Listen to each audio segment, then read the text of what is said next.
Let's get this sports podcast party started, all right?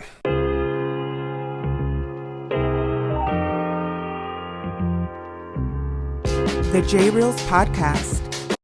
I'm elated and honored to welcome in a new partnership here on the podcast. Are you familiar with Olipop Soda? If you're not, well, listen up. I haven't been a soda drinker for quite some time. But when I discovered Olipop and what they're all about, I was all in. Not only is it a prebiotic soda that's good for your gut, it's non-GMO, organic, with ingredients that you can actually read. That's right, no 12 or 14 letter words that you can't pronounce. And are you worried about the dreaded high fructose corn syrup? Not here, as there's very little sugar, only 4 grams per serving. And the flavors, you have vintage cola, orange squeeze, my favorite, tropical punch, banana cream, what? Plus the classics such as root beer, ginger ale, lemon lime, which has a better taste. What? How can I forget about the taste? Crisp, refreshing, without feeling bloated afterward than the usual brands that you're familiar with. Right now you can get 15% off at checkout when you use the code SODALOVE, and I'll get a percentage of that based on your purchase. It's a win-win for you and I. Please go to drinkolipop.com and get 15% off by using the code SODALOVE at checkout. Thanks to the good people at Olipop, and an early thank you for shopping at drinkolipop.com. What is happening, my good people? Greetings. How are you? How's it going? How's everybody doing out there? What is the latest and greatest? Hope everybody's doing well, feeling fantastic, in excellent spirits. Spring is officially here tomorrow. Here in the Northeast, it certainly felt like that over the past 5 or 6 days, but with a new season on the way, so is the latest podcast, as there is more than plenty to dive into when it comes to the world of sports, as this is the J Reels Podcast with your host, J Reels. For my first timers, welcome aboard, and for those who've been banging with me going back to the very beginning, somewhere in the middle, or even as early as this past Thursday, I welcome you guys and gals back. And the time has finally come. From the confetti raining down on Allegiant Stadium, where the Kansas City Chiefs beat the San Francisco 49ers in overtime, to last night, where Selection Sunday has come and gone, we could finally say goodbye to the Sports Dead Zone Part 1. We have another one coming after the NBA Finals and free agency and things of that nature. But that's for then. This is now. I'm elated to finally turn the page, turn the corner. Not necessarily on winter just yet. We have one more day before we can officially announce spring. But with the selection process and with the conference championships already set in stone, we can now look ahead to the madness that lies over the next 2.5, 3 weeks. That is the NCAA Tournament. And I will say this, full disclosure, and people who've followed me, who have followed the podcast, listened to me over the last few years, it's sad to break down that college basketball for me does not have the same fervor that it once did. And I understand we're talking about more than a generation ago in the 80s and 90s where players stood for at least 2 years, 3 years, and even 4 years for that matter. But with the way the sport has waned, and it has nothing to do with NILs or transfer portals, because why is college football so powerful in this country? And it always has been, dating back to the 20th century. But college football, as crazy as this will sound, if you were to turn back the clocks 30 years ago to when I followed college basketball as if it was religion, and college football can't say it wasn't on my radar, but it did not have the same feel. It did not have that passionate and just day in, day out, week in, week out edge that it did for college basketball, to where now it's even flip-flopped. I have more of an affinity for college football than I do for college basketball. So with all that being said, I know that I'm parachuting here on Monday, March 18th. Shout out to my boy BP, Brandon Pedroza. Today's his birthday. Lawrence Taylor, Hollywood Henderson, 56 for him. So happy birthday to my guy. But with now the stage set, and you have your first 4 tomorrow and Wednesday, and even with the tournament just a day or so after that, it's sad for me to even announce that here it is, right on this date, that I have to kind of float in to the tournament and not have the wall-to-wall, whether it's by conference, whether it's by roster, whether it's just really rolling up my sleeves and knowing things inside out, upside down, where I have to admit, I don't. Now, that's not to say I haven't followed what's gone on here over the last few days. It's not as if I didn't pay attention to what happened last night with the selection process, and we'll break that down in a second with the storylines. But I have to put it out there, if the college basketball fan that is listening to this and the die-in-the-wool fan that is wondering, all right, I got to hear what J Reels has to say. And yes, you're going to get my full, unadulterated, unfiltered opinion. But that does come with a bit of a truth bomb and some honesty, as far as me being that guy that loves sports and, yes, does love college basketball, but doesn't have the same fervor and just the overall attention that I had given it 2, 3, even 4 decades ago than the way I do now. But with all that aside, let's get right to it. And when I talk about the couple of storylines, when we look back to last night, and these are the themes that I have here when it comes to the selection process and what we could extract from that. The first thing is, right out of the gate, is the Big East, which is a powerhouse when it comes to the top conferences in the nation. They got royally screwed when it comes to this selection process. And for whatever the reason, the Mountain West is now the new Big East. And that's not to knock the Mountain West. We understand the strides that they've made here over the last half decade plus. But to think that your first 4 teams, 2 of those 4 teams are from the Mountain West, that being Boise State and Colorado State. You mean to tell me that they couldn't cancel one of those teams to put Providence in there, who had 6 quad 1 wins, or even Seton Hall for that matter, who did beat UConn this year, or St. John's, who had now what it's called a net, formerly known as the RPI. They were a 32 where Virginia got in, and they are a 50? You mean to tell me you couldn't throw a bone for one of those Big East teams to get themselves involved, at least in the first 4, to see if they could play their way into the tournament, whether it be Thursday or Friday, but they decided to take Boise State and Colorado State? Seriously? And I get it. There's going to be an East Coast bias, and me living in New York, knowing the Big East and St. John's, especially with Rick Pitino, and they had a very good stretch here toward the end of the season and did win a game in the tournament before losing to UConn there in the semifinals there by 5 points on Friday night or Friday afternoon. But for the Big East to really be shut out here, and I get it, you have UConn, who is ranked number 1 in the entire tournament. I'm going to get to them because they're storyline number 2. But for them, Marquette, and Creighton, the only 3 teams in the Big East to represent here in the tournament, is just flabbergasting.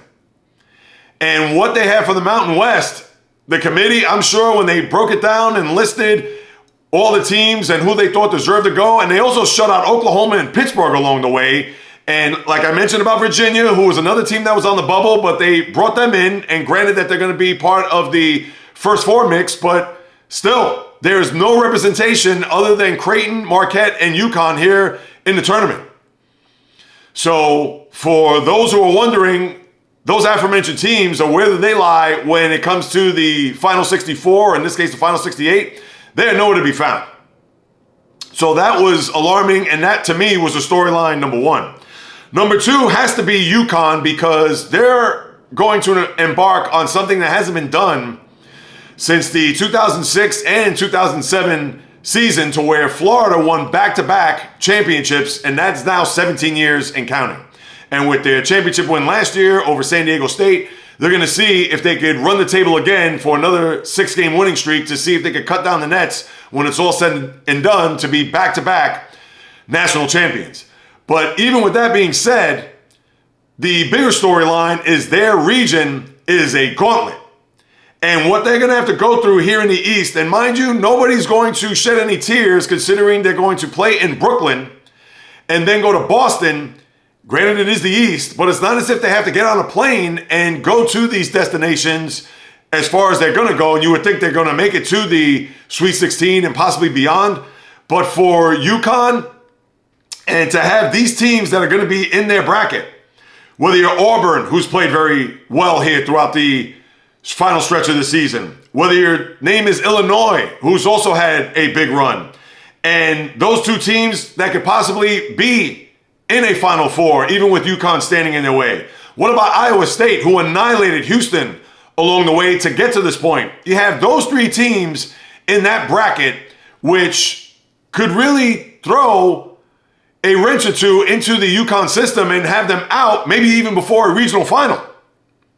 So last year, from the top of my head, I can't really recall. I remember their stretch to get to the Final Four was rather easy. Now, mind you, a lot of those teams were knocked off early because I believe they were in the same bracket as Fairleigh Dickinson, who beat Purdue, and I'll get to them in a minute because they're the third storyline. And UConn's quest to a championship last year wasn't riddled with a bunch of stout competition, or a lot of blue bloods for that matter. And not to say that it was a cakewalk because they still had to beat those teams that were in front of them, but it wasn't as if they had to run a gauntlet to get to a national title and win, where this year they are in a rough bracket, and probably the roughest out of all the one seeds that will go at it here come Thursday and Friday. And of course, your other one seeds, you have North Carolina, who made it as a one seed out west. You also have Houston, despite their loss to Iowa State. They're also going to be a one seed in the South. And then in the Midwest, there's Purdue, and that is your final storyline here, because Purdue, when you want to talk about the opposite of what UConn has to go through, Purdue literally has a cakewalk to at least get to the Elite Eight, which means a regional final, and maybe finally a Final Four after everything that's happened with this team over the last couple of years, losing to Fairleigh Dickinson last year, being a one seed, upset by a 16, and now they literally have it right in front of them. Now, I understand when you look at some of the teams that are in their bracket, you have a flailing Kansas team, as we talked about there on Thursday, and we know that Kansas, who knows if they're going to be able to flick the switch and go on a run, but Bill Self and company, I don't see that happening, and even if they do happen to face Purdue, you would think that Purdue, with the big man there, Zach Edey, they will do just enough to get past them to propel themselves into a Final Four. But the rest of that bracket, Tennessee, they stumbled here down the stretch. A lot of people think that they could be a team that's going to come out of that region to represent in the Final Four. Could they beat Purdue? Absolutely. But they are so up and down. You don't know from one day to the next. Even with Dalton Connect there, one of the top players in the country, they could fizzle out. Who knows? Maybe in this 2-15 matchup against St. Peter's here when they kick off the tournament later on in the week. You have Creighton, who's part of that mix, but they're going up against Akron. And not to get through all the matchups, because I'm going to save that more for Thursday, and I'll explain why later. But when we take a whole grand look at this, Gonzaga is a team that was a 5, and a lot of people thought that they should be even lower than that. You also have, in their 8-9 matchup, after Purdue plays one of the first 4 that's going to get in, Utah State and TCU, you would think they should have a breeze there. Then they're going to follow that up by playing the winner of Gonzaga, McNeese State, and Kansas and Sanford. And then on the bottom part of that bracket, you have South Carolina, you have Oregon. That's not a vintage Oregon team. As I mentioned, Creighton, Akron, Texas. We understand how they play in the tournament. They always come in blazing, but they go out like a lamb. And Tennessee and St. Peter's. This is their bracket to literally get to a Final Four with the slightest of ease. And if they don't, there needs to be an investigation. I'm not trying to make Purdue out to be Duke, Kentucky, or some of the top teams that have been one seeds that have gone through their region as if it was a breeze. But if they're not going to get to a Final Four this year, when will they ever get to a Final Four? So that's what I'm looking at here when it comes to the scenario regarding these top 3 storylines heading into the tournament. And yes, you could argue for the teams that were snubbed to at least be part of the first 4. I could also talk about UConn, how this is going to be a tough ride for them. It's not going to be an easy path to get back to a Final Four and even defend their national championship from a year ago. And then Purdue, they have it all right in front of them to get to a Final Four, literally the opposite of what UConn had to do last year, or really this year, I should say, to try to get themselves back to a national championship. But that's what we have there as far as, to me, the big storylines. We could go through these regions. We could go through the brackets. I'm going to save that for Thursday. And people are going to say, well, Jay Reels, the tournament starts Thursday. Or even have the first 4 and the 2 games that will be, or the matchups there tomorrow night and Wednesday night. And I understand that. I get it. But considering I record my podcast in the morning, remember, I'm doing this full-time, people. So this isn't a situation where I'm going to be up against the clock to try to record this before the opening tip, 12:20, somewhere throughout the nation. This will already be recorded. I'll even put a post on my socials, whether it's on my YouTube channel, at JReels, of course, or any of my other platforms, Instagram, TikTok, the JReels podcast. So I'll get that out to make sure that it's been recorded before I even edit this thing. I will go through the regions. I'll go through my sleepers. I'll go through dark horses, etc. I'll give you my Final Four, national championship, etc. So please, don't think that I'm going to bail out here to not get into these regions, these matchups, etc. Who's going to go far? Could possibly be a one and done? What are the upset specials? I'm going to get to that more on Thursday because I have a few days to massage this bracket, to really get into this, to really be thoughtful and put forth a bracket for everybody to, if they want to follow it. Now, by then, everybody's going to have their brackets filled out, so that's also another good thing to my advantage, but I just didn't want to come on here to kind of breeze through these brackets and go through them and then, here, guys, here's my Final Four, and away we go. No, I have a few days to chew on this, and when I get to Thursday, when I record this around 9:30 in the morning, and then have this for you, hopefully right before tip-off, and I get it, everybody's going to be fully entrenched in the madness at that time, but a little bit of a heads up. Hopefully you can listen to at least the opening, because that's when I'm going to kick off the podcast with the tournament, that while you're watching what's going on throughout the nation, as you follow my brackets and you get my analysis, as you watch, whether it's on TV, your phone, tablet, computer, etc., that you could get the full bore of what it is that I'm trying to get across to you guys and gals as far as what this tournament, what to expect, what could possibly happen. And yes, I understand. I'm parachuting here. It's not as if I've been following this from day one back to November or even fully from February after the Super Bowl, but I've certainly kept my fingers on the pulse. Obviously, what had taken place here over the course of the last week or so, and then obviously yesterday culminating with Selection Sunday. So I'll have it all ready for you come Thursday podcast, hopefully right at 12 noon or maybe even at 12:30 once the first tip goes off, so you could get to follow and listen to what it is I have to say about the tournament. And then, of course, you can follow what's happening on your screen with the audio muted while you get the first 15, 20 minutes of the podcast about me talking about the tournament. But other than that, that's what I have here. Now, let me turn my attention to the women's side, because I did bring this up on Thursday's podcast, how the selection committee there, they need to have it to where you have South Carolina in one region, Iowa in another, and then LSU in another bracket. For whatever the reason, they didn't listen to me, because they do have South Carolina, I believe, in Region 1.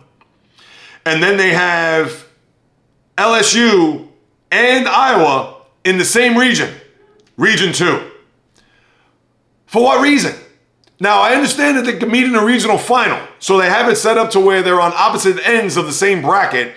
So if LSU and Iowa were to meet up, of course, that's Caitlin Clark against Angel Reese, Tigers versus the Hawkeyes. But we would have liked to have seen that potentially in a Final Four matchup, not in a regional final. And I get it, maybe it's going to set it up to where when you have the regional final, that could segue that into the Final Four, but you're going to lose one of those two teams, where it would have been better for the sport if you had them separate to possibly be a collision course for Iowa to play LSU in a Final Four, and then have either one of those two teams play South Carolina in the final. Now, I understand you could throw in a few other teams that could probably upset that apple cart. We could understand that. But as a right this second, to me, it would have been a lot more theatrical and would have had a lot more of build-up and some drama if both of those teams, Iowa and LSU, were on the other sides of the bracket and not in the same bracket where they could face off in a regional final. And I get it. Maybe they wanted to have it set up that way because they didn't want to have a situation where maybe one of those two teams get picked off and then it's like, all right, now you're not going to even have them in a regional final. Maybe that was their thought process going in, and that's why they have them in that same region, number 2. But hopefully we'll get an Iowa, South Carolina, or even an LSU, South Carolina. Remember the game last week where it ended with that melee between both teams, and I'm sure that's what they're hoping to probably have there in a national championship between those two rivals. So we'll certainly pay attention to the women's side. Obviously not as much as I would with the men's as it is. I'm coming into the men's just trying to catch up on everything over the past week to get to this point. So the women's is a far cry from that. So I'm not going to be fully equipped to really break down teams and really go into the women's side of things when it comes to the tournament.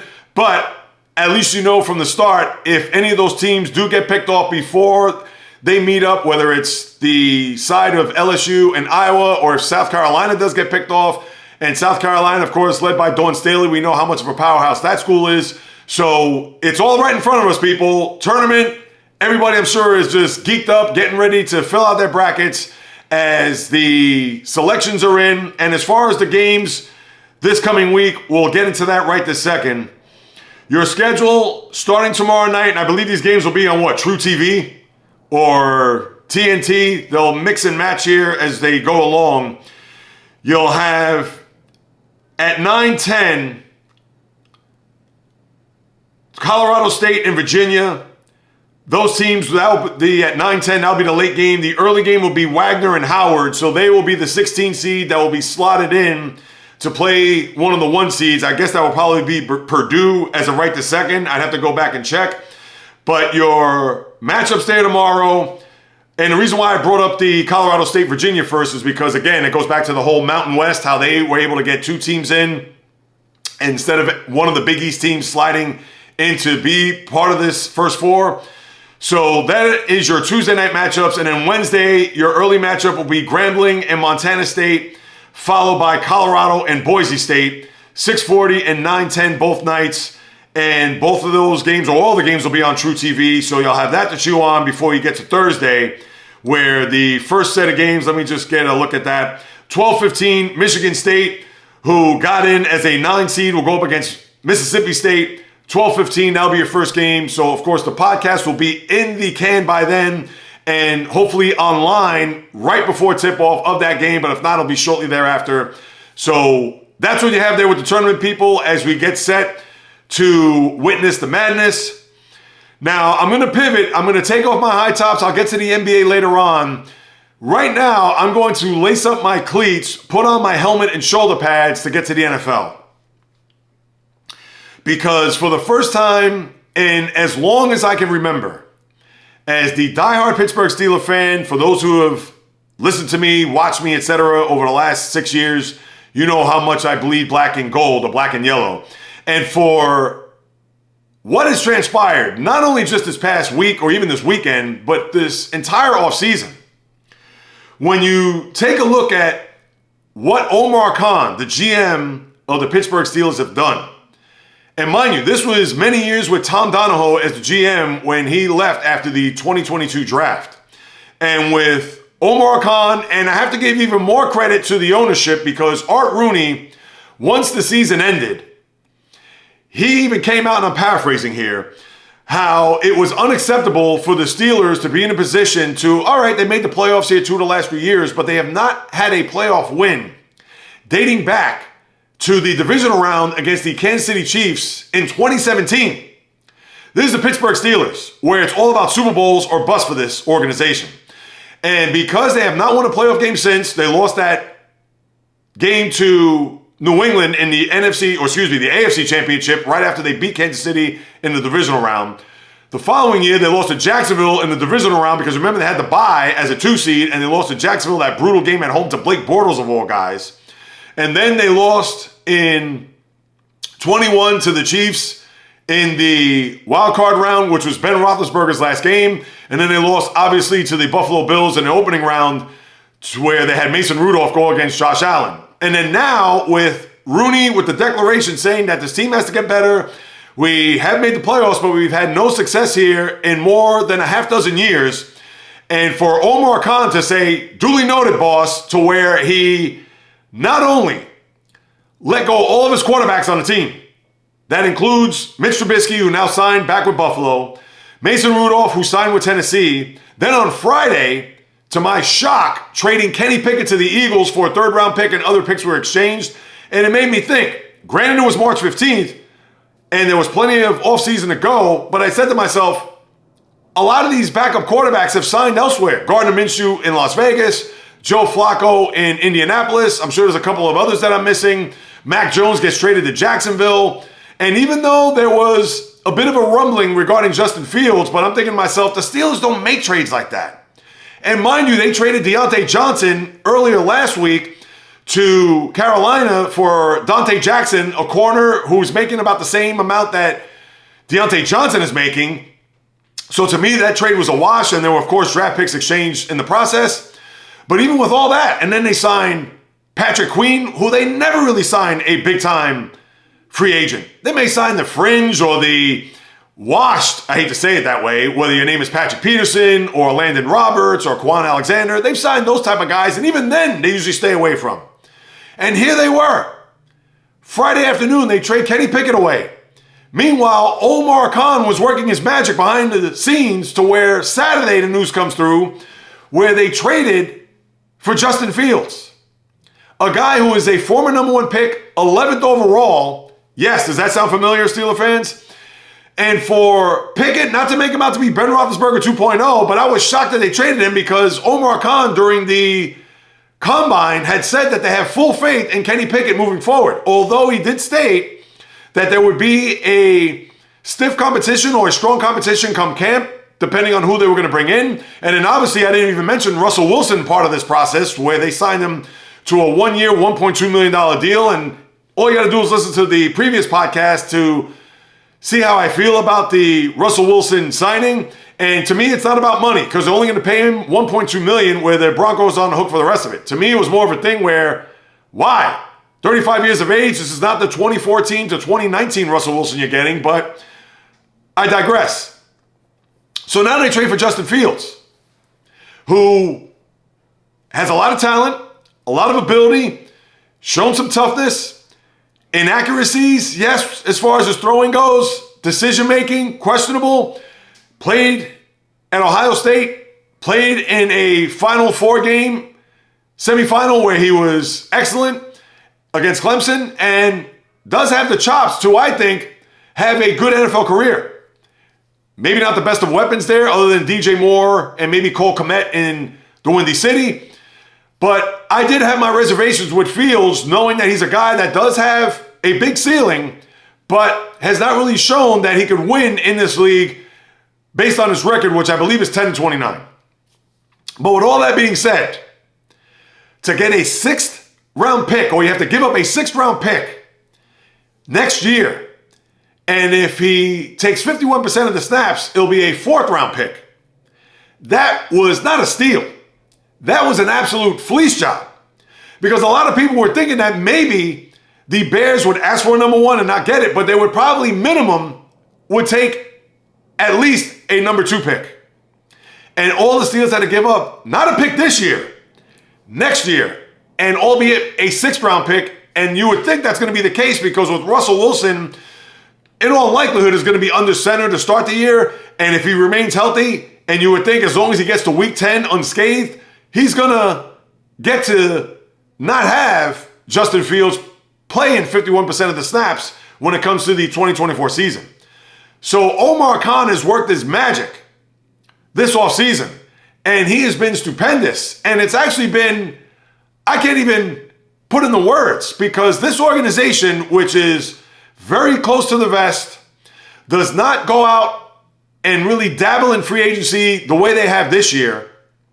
And mind you, they also bring in Deshaun Elliott, which is small potatoes to be part of the secondary. He, the former Raven, just recently with the Dolphins. But they're not a team that goes all in when it comes to free agency. They build their teams through the draft. And I understand that throughout all these years, they have been over the cap, let's face it, but they have not gone into free agency because they've always been a team that has had to shed payroll, or they've been right at the cap where they can't even afford to bring in that big guy, the big receiver, the big defensive lineman, pass rusher, offensive tackle, etc. Because they've had to pay the quarterback $1 zillion, Ben Roethlisberger, throughout his tenure, or Troy Polamalu, or James Harrison, or Antonio Brown, the impasse that they had with Le'Veon Bell. All their money was put forth in those big-time players that have led them to Super Bowls. not including Antonio Brown. But for this organization now to make these moves, to have a little bit of flexibility, and for them to make this trade, to bring back a guy like Justin Fields, who, let's face it, if he only plays in a handful of snaps this year, and you know they're going to extend him because he is their quarterback of the future, they won't have to pay him in upwards of $250 million with $180 million guaranteed. They could give him a team-friendly contract. Yes, they're going to have to pay him. It may be $100 million for 3 years, or maybe even something close to what Baker Mayfield got. And before people go in uproar, whoa, he's a better player or a better talent than Baker Mayfield. But Justin Fields has to show that. Because Fields, I get it. You could talk about the opportunities. You could talk about not having a steady influence there at the head coaching position with Matt Eberflus or their offensive coordinator, where in Pittsburgh, we know Tomlin is entrenched. They have an offensive coordinator with Arthur Smith, who is well known throughout the league, not only with his days as an OC in Tennessee, but I understand an unsuccessful stint in Atlanta. But there is an infrastructure there, where in Chicago, Matt Eberflus was a guy that could have been packing and sent out of town after this year if it wasn't for that strong second half, which I understand Fields was a part of. But now you have a scenario where Fields is going to be a part of this team. You're not going to have to pay him an exorbitant amount of money. And I'm sure once this season goes by, and maybe, who knows, they extend him now just so they can have him in the fold and not have to worry about any type of contracts moving forward. This has been an offseason that's otherworldly if you're a Steeler fan. And listen, I'm not trying to make them out to be Super Bowl contenders by any stretch. And now that's going to be the next question. Does this put them right in the mix when it comes to the AFC? Now, they made it as a playoff team at 9-8, albeit a 7 seed, and with Kenny Pickett and Mason Rudolph and even Mitch Trubisky as the quarterback. So with Russell Wilson, you know that's a bit of an upgrade. And even though he's on the decline, if you ask me, but him being in Pittsburgh with Coach Tomlin and Arthur Smith, and having some weapons there that are still left, whether your name is George Pickens, whether your name is Pat Freiermuth, the tight end, even a guy like Calvin Austin, who showed some promise there toward the end. I'm sure they're going to draft a wide receiver in the 3rd round. Well, yeah, they'll have the Eagles' 3rd round pick, and he probably will flourish too. You still have Najee Harris and Jalen Warren, so you do have some weapons there on the offense that Russell Wilson can throw to or hand off to. Now, the offensive line is a different story. And that's where the Steelers are going to have to rebuild this thing. Broderick Jones last year out of Georgia. I'm sure their 1st round pick, they're probably going to have to choose another offensive lineman just to keep Russell Wilson upright. But I can't believe the job that Omar Khan has done. And he has certainly echoed the sentiments of what Art Rooney, as I started off this whole monologue with the Steelers, and what he said, that this is unacceptable. We have to start winning playoff games around here and get to a Super Bowl. Because that is the standard in Pittsburgh. And you know what? Kudos to that organization for doing so. Now let's see what they're going to do from here on out to build through the draft. You would think they're going to be done bringing players in here. But boy, I was just absolutely floored by the Pickett trade. And even more floored, although there had been the rumblings, like I mentioned, about Fields maybe coming to Pittsburgh. But what they gave up for him was just, I almost drove off the road. So that's what you have there with the Steelers, and just a phenomenal job there by Omar Khan here so far this offseason. Now, as far as everything else that's going on, and there's been some activity here over the last few days, I know the Vikings have traded up to get another 1st round pick. They own the 11th pick in the draft, and now with the Texans getting the 23rd pick overall, so who knows if they're going to try to be in play to move those picks to see if they can move up to get a quarterback. We understand that they got Sam Darnold there for a year to go along with Aaron Jones so far this offseason. But I'm sure they're going to be thinking long-term, and if they could bring in that quarterback, I know J.J. McCarthy, the kid from Michigan, national champion, his name's been thrown around. So who knows if the Vikings are going to be in pursuit of a quarterback to see if they can move up to get one of those guys, or McCarthy in particular. So we'll have to wait and see next month for that. Then the Bears acquired Keenan Allen from the Los Angeles Chargers for a 4th round pick. It's funny, now that the Bears have traded Justin Fields, and knowing that they're going to draft Caleb Williams, the worst kept secret throughout the NFL, they bring in a weapon to go along with DJ Moore, Keenan Allen, a very productive wide receiver, And the Chargers, they have made some big-time roster moves. They've cut Michael Williams, the other wide receiver, to go along with Keenan Allen. They lost Austin Eckler earlier this, spring, although not official, but this offseason to the Commanders. And now they're going to have to find a guy. And because they are fifth in the draft, they are in prime position to pick either Marvin Harrison Jr. or the other wideout, Roma Dunze from Washington. So I'm sure they're going to be primed to pick a guy to go along with Justin Herbert. They're going to need to have a connection there between the quarterback and wide receiver. 4-1 Jim Harbaugh, the new coach of the Chargers. So you would think that that's going to be a selection there at number 5 where they're going to go with a wideout. So that's what you got there with the recent addition there in Chicago, as well as the subtraction there in LA with the Chargers. The Jets signed Tyron Smith, the longtime Cowboy lineman, 1 year with the Jets to protect Aaron Rodgers there at his, I would think he's probably going to play left tackle, so his blind side. And then you have a couple of other signings. Garoppolo signed with the Rams to back up Matthew Stafford, and Jerome Baker, the former Dolphin, signs a 1-year deal with Seattle. And then you had Aaron Donald to wrap up the NFL.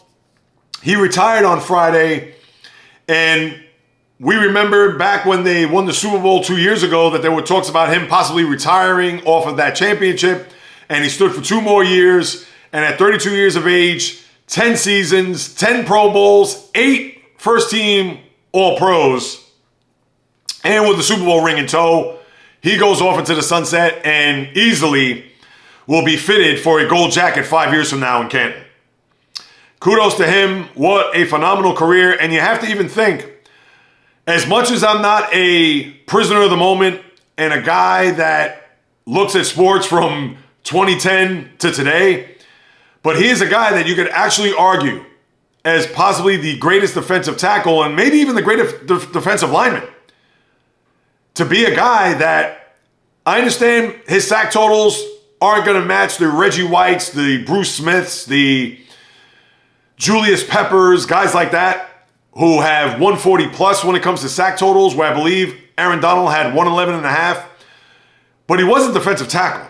And when you look at a guy like John Randall, who I believe ended with 137 sacks, mainly for the Minnesota Vikings, and later on, I believe, with Seattle as well. But for Donald to have that stretch of dominance to where 8 first-team All-Pros, first team.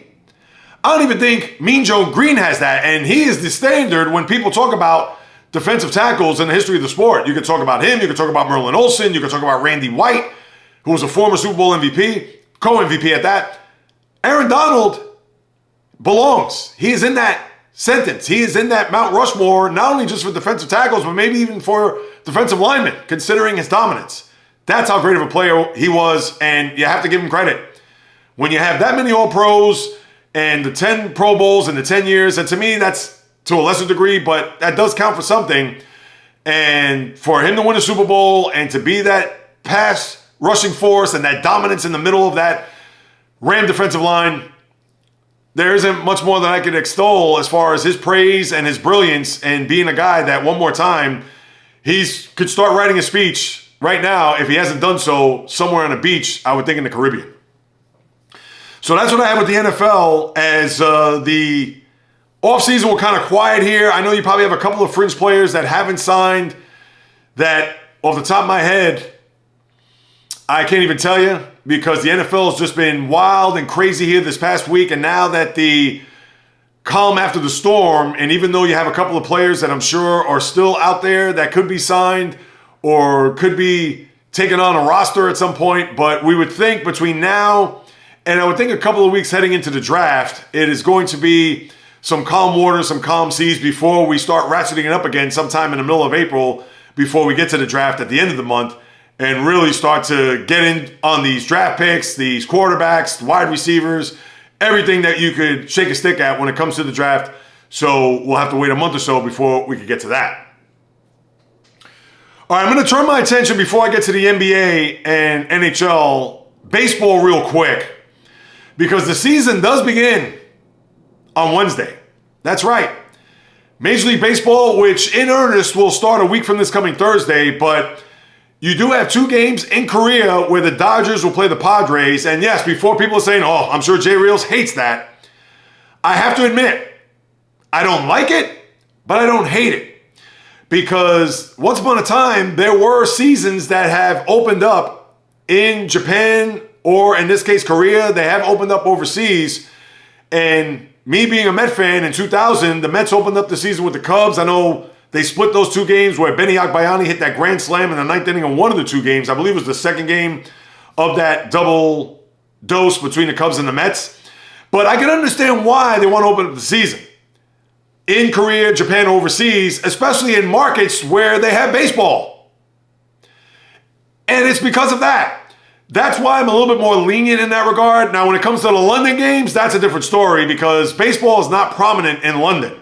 And that's MLB trying to expand the sport, similar to what the NFL has done over the years. And now they're going to go to Brazil, as we know. The Friday game where the Eagles are going to open up the NFL season, the day after the Chiefs will open up their season, to raise another banner to Arrowhead and the rafters in their stadium.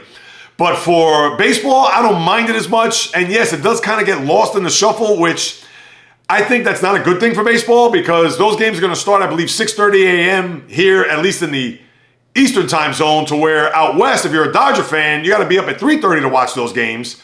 But you are going to have baseball. And you do have that influence there of Korea with Hae-Sung Kim, the infielder of the Padres. So he is going back home to play in front of his fans and his country. And of course you have Shohei Ohtani as well as Yamamoto that they're also going to play there. Obviously they're from Japan, not from Korea, but there is that Asian influx there where they're going to appreciate that and they'll have an opportunity to see Shohei Ohtani in person as well as Yamamoto, and of course their prodigal son there in Hae-Sung Kim.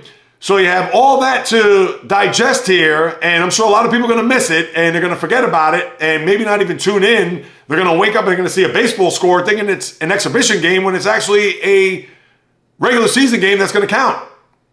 Then you're going to have those 2 games, and then they'll come back to the States, and they're going to open up their seasons there next Thursday, as we all know. So I won't even touch those games as far as my over-unders next week or those 2 teams. I didn't really have any thoughts about the Dodgers and what their number is. I believe it's 104.5. They probably will surpass that. You may have to hold your breath there toward the latter part of the year because I'm sure they're going to probably fly out of the gate. They may have some bumps and bruises, but I'll digress for now. But I'm not going to choose any of those 2 teams as far as over-unders are concerned, but I will get into other teams next Thursday when I get into my wall-to-wall baseball preview.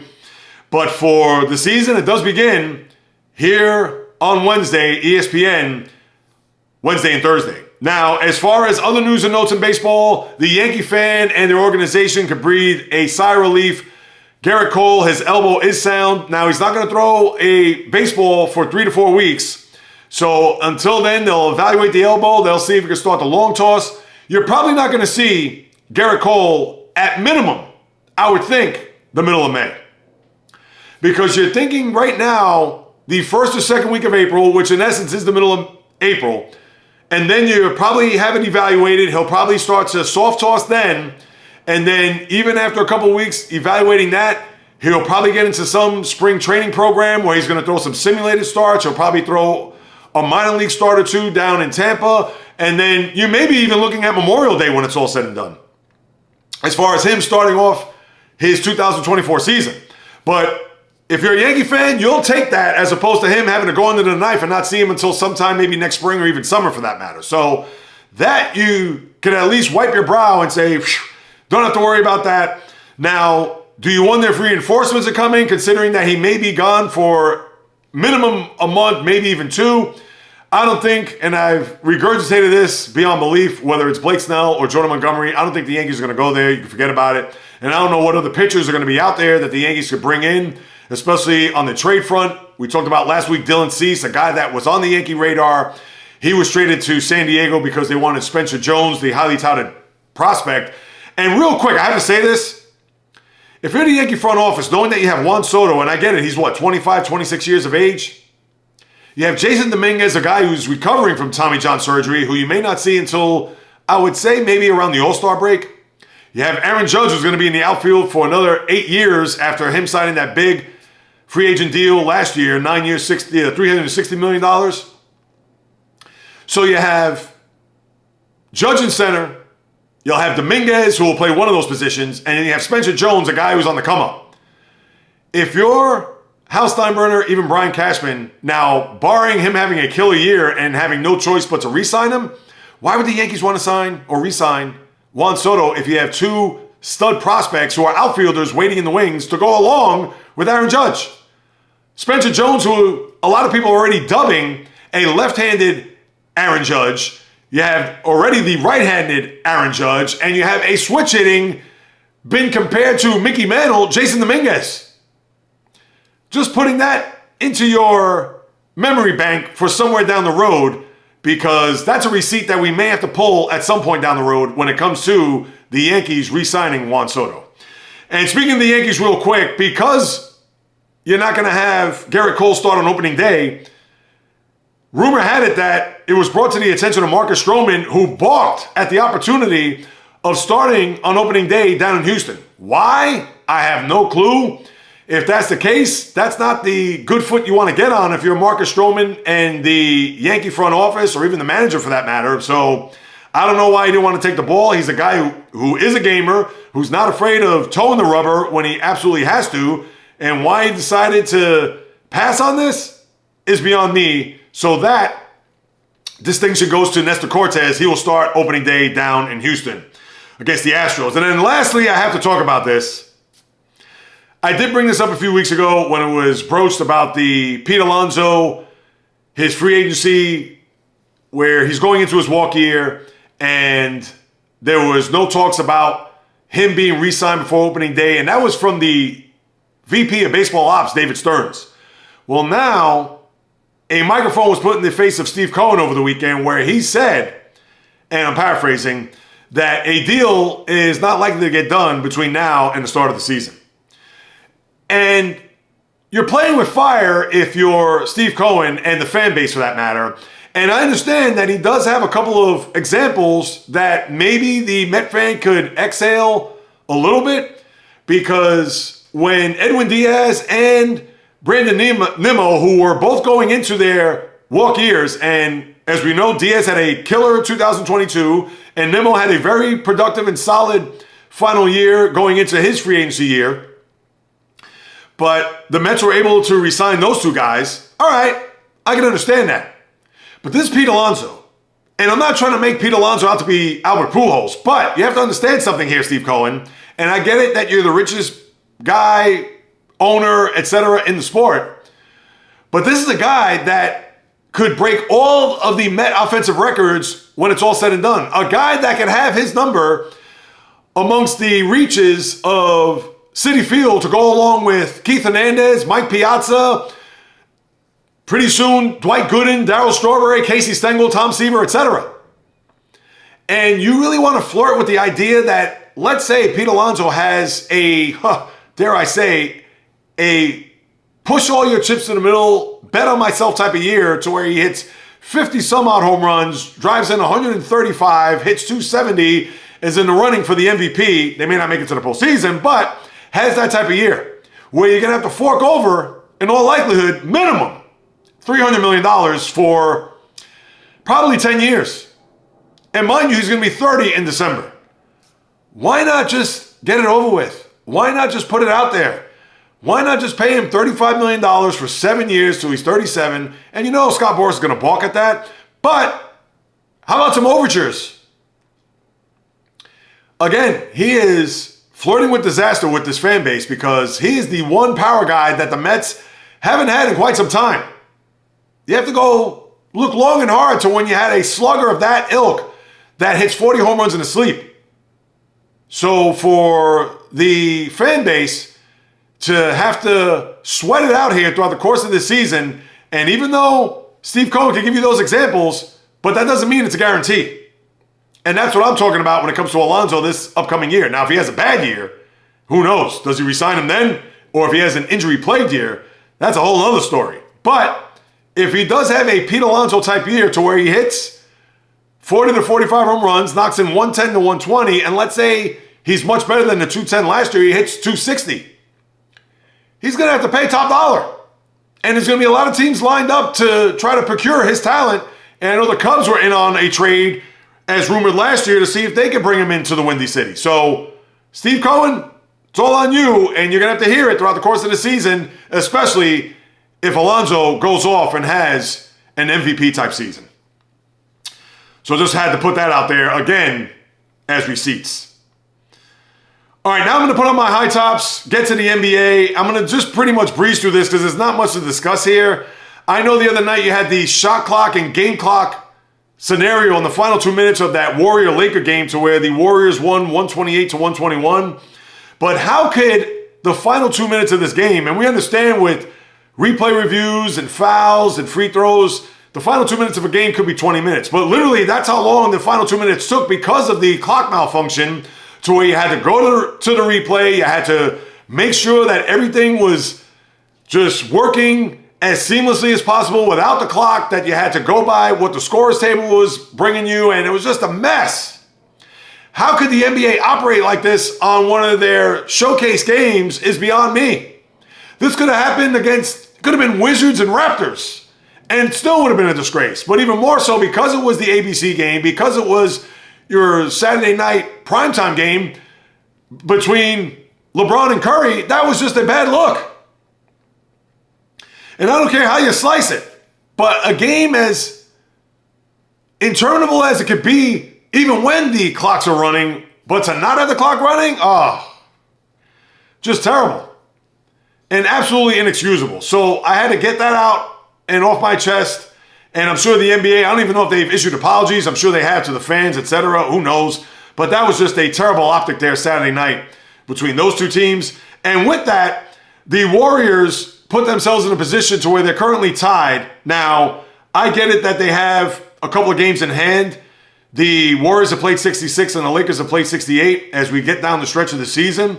So even though they're both tied there, but they do have a percentage point ahead and 2 games in hand. So that's something to keep a look at down this final stretch of the season to see what happens, especially when it comes to that 9-10 bracket, because those two teams are going to face one another if the season were to end today. But not only that, the 9th seed will have the home court. I don't think that means a big deal in the grand scheme of things, because it's not as if the Lakers are going to be shaking in their boots to go to Golden State. As evidence is what we saw there last year in the conference semifinals. They won one of the 2 games before winning the series in 6 games against the Warriors. But that is one that I know the NBA, they are dying to not have those 2 teams go at it, because as I've said before and I'll say it again, Golden State versus LA, although it'll be great, and I'm sure it's going to bring a lot of eyeballs to the sets, but having either LeBron and AD out or Curry, Thompson, Wiggins, and Draymond out will be an absolute disaster for the NBA moving forward, especially when it comes to the postseason. And then you have the Clippers, who have been fumbling, bumbling, and stumbling here. You can forget about them even trying to get to a top 3 seed. Remember, they were as close as a half game behind these teams a couple of weeks ago, but they've lost 4 or 5, and even having Paul George saying that we've lost or we don't even have an identity. What? You played almost 70 games in a regular season and you don't have an identity? You don't know if you're an offensive team, a defensive team, a team that has a lot of toughness or grit, etc. And you have a coach there who knows his way around winning in a one Tyronn Lue. So you have to question or wonder what the hell's going on there. Now, Kawhi Leonard has returned from his back injury, and a lot of people thought, that could have been the beginning of the end. And who knows how bad his back has been, although he did play against the Hawks there yesterday in a loss to the lowly Hawk team without Trae Young, where Leonard, that is, had 17 of his 28 points in the first quarter. Or I believe it was in the first, I think it was in the first quarter, not in the first half. So when the Clippers are going through it right now, and here they are. They're at a juncture of their season where they're just a game ahead of the Pelicans. Now, they do have a 3-game lead in the loss over the Phoenix Suns for the 6th seed. So they're hovering in that 4 to 6 range, pretty much entrenched in the 4 right now. They're currently 4 games behind the T-Wolves, where Oklahoma City is now leapfrogged Denver in the conference, mind you, by the slimmest of margins, just a half game. OKC 47-20, Denver 47-21, And they lost a tough game yesterday to Kyrie with that unbelievable left-handed shot by the free throw line. Kyrie showing his brilliance as an offensive talent as Denver won at home, beating the Nuggets. And then you have the T-Wolves, who are just a half game behind the Nuggets, 46 and 21. Those are your top three teams out west as they're going to battle it out, as we know. And then the bottom rung of that bracket has Dallas and Phoenix tied at the 7th and 8th slots, and Phoenix has fallen big time. They were currently fifth as current as 10 days ago, and now they dropped all the way to the 8th seed. So the Suns, they haven't really found their way, and who knows if that trade is actually going to work out for them. And that's not a knock on Kevin Durant in the least, and I get it that the new owner, Matt Ishbia, was trying to work his magic to see if he could bring in Durant and try to infuse some championship DNA going back to his days with the Warriors and get the fan base geeked up to have them rally around to get themselves back to a championship setting the way they were 3 years ago when they lost to the Bucks. But right now they are flailing. So that's what you have there out west. And in the East, everything has pretty much been the same. After the Celtics had that stretch to where they lost back-to-back games in Cleveland and Denver, they now won 5 in a row. And things are looking bright there. They have a 10-game and a loss, 9.5 game lead, which is no shock. They're going to win the top seed in the East by just sleeping the rest of the way, even if they do hit a bad stretch. You have Milwaukee, who's now extended their lead a little bit. 1 game and a loss, but a game and a half ahead of the Cavaliers, which is going to be huge. I think if the Bucks do win, where the Cavaliers will have to go on the road in the Game 7 if it were to fall that way. Then you have Knicks, Magic in the 4-5. Indiana, who currently have a half-game lead over the Heat, who are currently 7th. And the Sixers, still waiting to get Joel Embiid back. And I wonder if I'm going to get that 44.5. And mind you, it took Embiid to be hurt for the Sixers to really fall off the map. But they're currently 8th in the conference. They are tied with the Heat at 37 and 30. So that's a race we're going to have to keep an eye out for to see whether or not the Sixers could get out of that. And mind you, they're only a half game behind the Pacers to get to 6. And then you have Chicago and Atlanta round out, and forget about Brooklyn, Toronto, etc. That is your NBA on a whole. As far as the NHL, let me see if that's it for the NBA. I believe that's it. Nothing else to really go into. NHL, what I got here is pretty much going to be the same, people. I'm not going to get into my Islanders. They won 6 in a row, then they lose 4 in a row. And right now they're flailing in the East, and they've fallen out of that second wildcard spot. So, of course, I'm not happy with them. And I guess I'm actually getting into it when it's all said and done. They lose in overtime. What else is new to Ottawa on Saturday? They hung in there with the Rangers for a period plus, but then they got blitzed and ran out of the rink there against the Rangers in 2 afternoon tilts Saturday at home against Ottawa, as well as the Garden there yesterday as they lose 5-2. So now let's see if the Islanders can pick up the pieces and try to see if they could make a run here. But as far as the standings overall, the Bruins have now leapfrogged the Panthers. They are currently have the top spot in the Atlantic and number 1 in the sport overall, 95 points in the entire sport, 1 point ahead of the Panthers there in the East, and also a point ahead of the Rangers, who have a 4-point lead over the Carolina Hurricanes in the Metropolitan. And then as far as the other playoff possibilities, Toronto, as far as the Atlantic, Boston, Florida, and Toronto round out your top 3, but they are entrenched in the 3 because Tampa, they are now 7 points behind them, and Tampa's also in the mix there for a wild card, which I'll get to. Tampa, who has the 1 seed currently, and then the Red Wings are at 74 points, 4 points behind Tampa, where the Capitals, who have played well here, 73 points, tied with the Islanders, and you want to throw in the Penguins, who are 5 points behind the Red Wings and 4 points behind the Capitals and Islanders for the second wildcard spot. And you also have to throw in the Flyers as the 3rd seed there in the Metropolitan. And I get it that the Islanders and Capitals can make a run at that 3 seed, but currently Philadelphia is locked there at 3. And then out west, it's a crazy Central, as I've talked about here for weeks on end. Winnipeg, Colorado, and Dallas all tied with 91 points at first place. Then you have Vancouver, 1 point ahead of the aforementioned Winnipeg, Dallas, and Colorado for the top seed out west. So that's going to be a fight to the finish to see who gets the 1 seed in the Western Conference. Then you have some separation there with Edmonton 84 points. They do have 3 games in hand against the Canucks to see if they can make up some ground. LA at 79 points, 5 points behind the Oilers. Nashville with the number 1 wildcard seed at 82 points. And then you have the Golden Knights at 79. And they're going to have a tough sledding here to try to repeat here because they had a great start to their season and now they are starting to sink fast. Now, who knows, come playoff time, maybe they can ratchet it up and see if they can defend their Stanley Cup crown. But right now, not to say that they're gasping for air by any stretch because they currently have, a 4-point lead over St. Louis, 5-point lead over Minnesota, and then you have Calgary, 8 points, and then it falls from there with Seattle. So it's going to be hotly contested here over the course of this final month.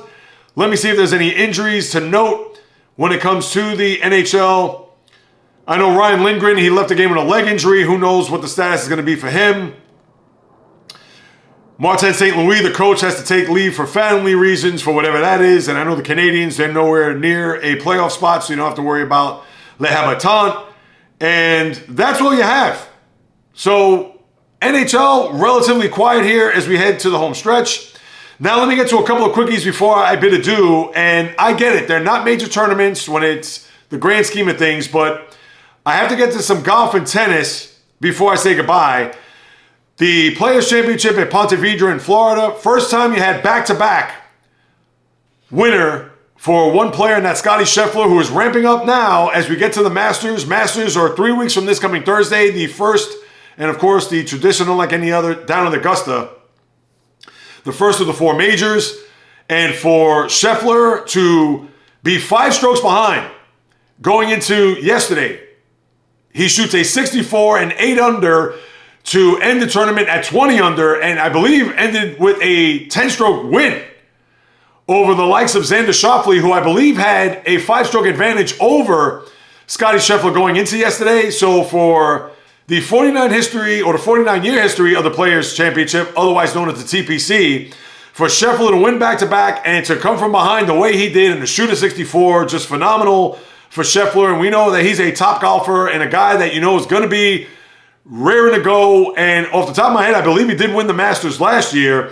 So for Scheffler, who has always gotten off to good starts in this calendar year, and I would think that he's going to be primed and ready to go come 3 weeks from this coming Thursday when the tee-off there down in Augusta will begin. But for Scheffler, just a tremendous job and a tremendous comeback for him. So although that's not a major, but I know the TPC is almost like that tune-up to what we will expect here come that second Thursday of April. So I just wanted to put that out there. And as far as tennis goes, in Indian Wells, which is also a pseudo-major out in California, you had Iga Swiatek on the women's side. It looked like it was going to be a collision course between her and Coco Gauff, but that wasn't the case because in the semifinal, Gauff ended up losing to Maria Sakkari, and then Swiatek beat Sakkari there yesterday. So for Swiatek, who had a tough second half of her tennis year and even lost in the Australian to start off her year, who knows? Maybe this will be a bit of a resuscitation for her. Now, we still have to wait another couple of months before we even get to the French Open. But for Swiatek, I'm sure that was just a good win for her to get under her belt and some confidence going as we get deeper into this tennis season. And then you had Carlos Alcaraz on the men's side. Not only beat Jannik Sinner in the semifinal, and the first time Sinner has lost in quite some time. He had actually won 19 matches in a row, won the Australian Open as we know, and was on a very good roll here to start off the year.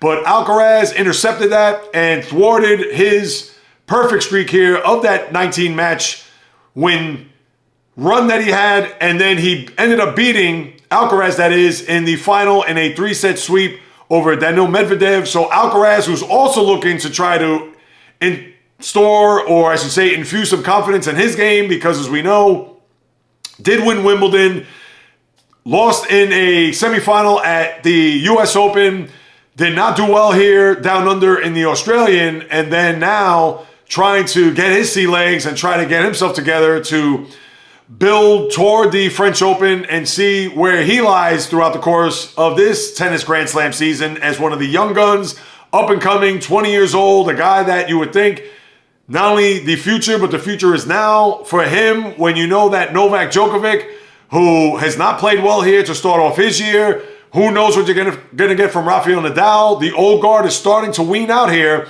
So when you're looking at Alcaraz, when you're looking at Sinner, and you're looking at Medvedev, Alexander Zverev, Holger Rune, and a bunch of these other young guns that are out here, but Alcaraz and Sinner are at the tops of that list. You would think Alcaraz, hopefully he could take a look at this and really shape this into a year that hopefully he can remember as far as getting some major victories under his belt, major tournaments, some Grand Slams, and who knows if this is going to be the springboard to that. So I just thought to bring that to everybody's attention when it comes to both golf and tennis. I understand they're not majors, but they are major tournaments to the golf and tennis fan.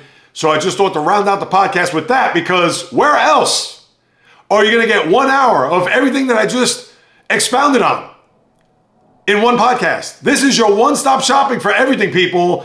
If you haven't paid attention or haven't noticed, well, now you do, and that will conclude this podcast. Thank you so much for stopping by. Thank you so much for taking the time out and carving precious moments out of your day to listen to what it is they have to say about what goes on in the world of sports.